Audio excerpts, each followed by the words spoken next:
Update na to no. So naatay gibutang ang murag mga granada o nagbitay. So mao nagsato ang aerator.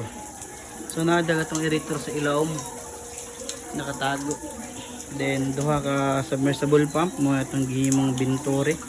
Wala tay filter box. Kaya mawarang gasto ka, hassle pa kayo hinlo-hinlo no. Mo ni sila, ato ano silang gidrinan og tubig. So 100% atong gidrain nga tubig. So mo ni ato ang 3 months old kapin nga tilapia. So ato siyang gipa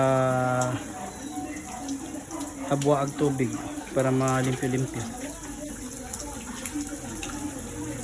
So update mo ani pohon kung maka-harvest na ta na. So babos.